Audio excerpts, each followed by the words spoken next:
Hello everyone, শুভ দুপুর সবাইকে। কি অবস্থা সবার? দুপুরে খাবার নিয়ে হাজির হয়ে গেলাম। আজকে ছিল নিরামিষ, তো ঝরঝরে ভাত, এক হাঁড়ি ভাত রান্না করা হয়েছে। তারপরে ছিল আলু উচ্ছে ভাজা।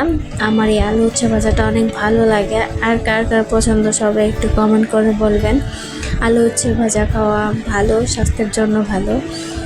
তো এই ছিল আজ হচ্ছে আলু ভাজা। তারপর ছিল মিষ্টি কুমড়োর বড়া, আর হচ্ছে ছোট আলু দিয়ে বড়া করা হয়েছে। এই আলুর বড়াটা অনেক ভালো লাগে খেতে। তো তারপরে ছিল পেঁপে দিয়ে ঘন্ট, ডালের বড়া দিয়ে করা হয়েছে। এই পেঁপে ঘন্টটা খেতে অসাধারণ লাগে বন্ধুরা, তোমরাও বাসায় একদিন ট্রাই করে দেখো, আর অবশ্যই তোমাদের খুবই ভালো লাগবে।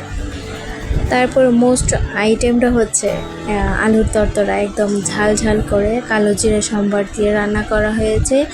আমাদের তো খুবই ভালো লাগে, বিশেষ করে তোমাদের দাদা ভাইয়ের বেশি ভালো লাগে আর কি। তারপরে ছিল মাসকলাইয়ের ডাল, কুমড়ো দিয়ে রান্না করা হয়েছে। অনেক দিন পর কুমড়ো দিয়ে মাসকলাইয়ের ডাল রান্না করা হলো। এই ছিল আজকে দুপুরের রান্না। সবাই ভালো থেকে